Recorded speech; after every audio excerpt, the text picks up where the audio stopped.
मुझे मांग संख्या 18 व 19 पे गृह और कारागृह पर बोलने का, चर्चा करने का अवसर दिया। आपका बहुत बहुत धन्यवाद। सबसे पहले तो मैं हमारी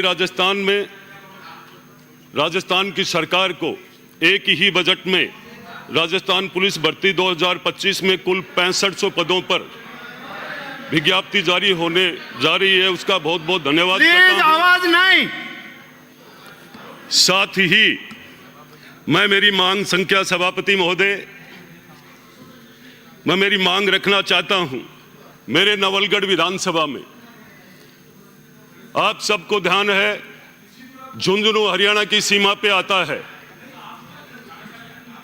और हरियाणा की सीमा के एड ज्वाइन होने के कारण हरियाणा के आसपास के अपराधी भी झुंझुनू में आकर कई बार अपराध करके चले जाते हैं।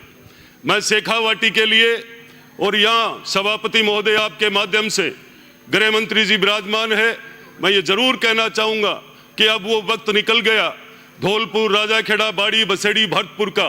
आजकल शेखावाटी में जितना अपराध हो रहा है, मैं समझता हूँ जहाँ तक, और वो अपराध का मूल मेन कारण है कि थानों में जितने पद सर्जित किए गए हैं वो भरे नहीं गए हैं। आज तक मूल संसाधन उनके पास आज के दिन है नहीं।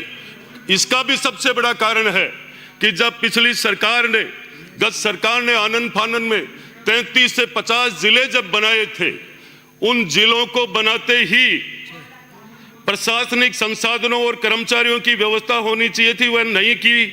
उसके कारण प्रदेश में मौजूदा प्रशासनिक अमले को ही इन जिलों में तैनात कर दिया। उसके कारण प्रदेश का लॉ एंड ऑर्डर फेल हो चुका था। आज मैं नवलगढ़ की बात करना चाहूंगा आप सबसे। मेरे नवलगढ़ के अंदर 3 थाने आते हैं। नवलगढ़ जो नगरपालिका और आसपास के गांवों को सुरक्षा देने का काम करता है। नवलगढ़ के अंदर 62 पद स्वीकृत है, जो मात्र आज के दिन वहां 24 लोग काम कर रहे हैं। तो मैं आज आपसे यही कहना चाहूंगा कि सबसे पहले नवलगढ़ की स्थिति को देखते हुए, नवलगढ़ सिर्फ नवलगढ़ ही नहीं है, नवलगढ़ के अंदर देश विदेशी सैलानी भी घूमने के लिए आते हैं, उनकी सुरक्षा की दृष्टि से। इसके अलावा नवलगढ़ एक जयपुर से दिल्ली हाईवे पे है, वहां की आने जाने की ट्रैफिक व्यवस्था को देखते हुए भी 62 पदों की जो स्वीकृति है, और वो नवलगढ़ थाना मात्र 24 पदों से चल रहा है। तो मेरी आपसे मांग है गृह मंत्री महोदय जी से कि जल्द से जल्द ये पद भराए जाए। साथ ही मैं ढूंढलो थाने की भी यही कंडीशन है, मुकनगढ़ थाने की। मुकनगढ़ भी नगरपालिका है, और नगरपालिका के आसपास में जितना पिछले टाइम में पिछले नेताओं ने जितने इन अपराधियों को शरण दिया, उनकी वजह से पूरे नवलगढ़ विधानसभा का आपने पिछले दिनों में कई वीडियो देखे होंगे। वो वही अपराधी है, मैं पिछले दिनों में भी बोल के गया था। मैं कहना चाहूंगा कि हमें नवलगढ़, मुकनगढ़ और गोठड़ा थाना तीनों में पुलिस प्रशासन का जाब्ता पूर्ण रूप से किया जाए, ताकि इन अपराधियों पे कंट्रोल हो और आम जनता के अंदर, आम जनता भय मुक्त हो और अपराधियों में भय हो। साथ ही पिछले बजट में 2024-25 के बजट में देवपुरा बनी का एक थाना बजट में घोषणा हुई थी। आज भी वो, अभी तक मैंने वहां बिल्डिंग भी दिखा दी, सारी व्यवस्थाएं तैयार है। देवीपुरा बनी जिस थाने की मैंने मांग की थी, वो थाना ऐसी जगह है जहां पे आए दिन पुलिस अधिकारी और कर्मचारी कम पड़ जाते हैं। शेखावाटी में आज के दिन AK-47 303 के कारतूसों से लड़ाई नहीं लड़ते हैं। कैंपरों में वो नौजवान जो पुलिस के साथ भी ऐसे नौजवान नहीं है, कैंपरों में डट के भर के आते हैं और पुलिस को पीछे हटना पड़ता है। ऐसी हालात नवलगढ़ की है, गाटरे लगा करके।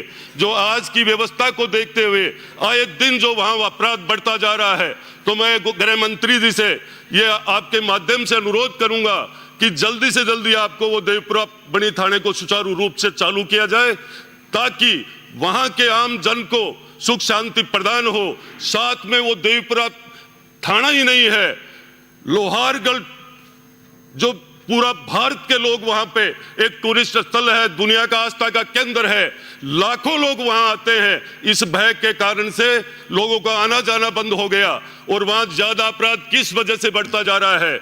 मैं सभापति महोदय आपके माध्यम से बैठे हुए अधिकारियों को भी कहना चाहूंगा, क्योंकि वहां जो अरावली क्षेत्र है और पूर्ववर्ती सरकार में, उस कांग्रेस की सरकार के अंदर उन नौजवानों को सिर्फ ना सिर्फ भूमाफियों का और पहाड़ को तोड़ करके ट्रैक्टर की डेली 100-150 ट्रॉलियां लेकर जाते थे वो लोग।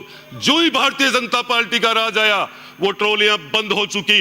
हमारे अधिकारियों पर कई बार हमले हुए हैं। तो मैं सबसे पहले यही कहना चाहूंगा कि उस क्षेत्र के अंदर शांति के लिए पहला मेरी आवाज यही है, आप सबसे अनुरोध सभापति के माध्यम से, कि आपको देवीपुरा थाना को सुचारू रूप से चालू करवाना चाहिए। नवलगढ़ विधानसभा के तीनों थानों के अंदर जितने पद स्वीकृत किए गए हैं उनमें से कम आज के दिन इतनी सख्त जरूरत है पूरे राजस्थान के अंदर। यदि कहीं अपराध बढ़ता जा रहा है तो बढ़ते हुए अपराध शेखावाटी के क्षेत्र में देखिए आप। हर क्षेत्र के अंदर सबसे बड़ी एक मूल समस्या और भी है हमारे क्षेत्र के अंदर। जब भी कोई भी बड़ी घटना होती है, कोई अपराध होता है, पहली बात तो हॉस्पिटल के लोग पुलिस को फोन नहीं करते हैं और दूसरी बात पुलिस लेकर जाती है तो तत्काल उन्हें रेफर कर दिया जाता है। उनका कोई किसी भी प्रकार के एमएलसी की रिपोर्ट नहीं आती है।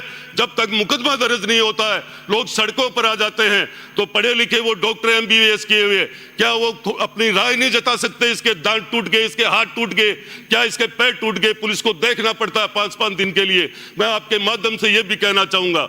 इतना ही कहकर मैं मेरी वाणी को विराम देता हूं। जय हिंद, जय भारत।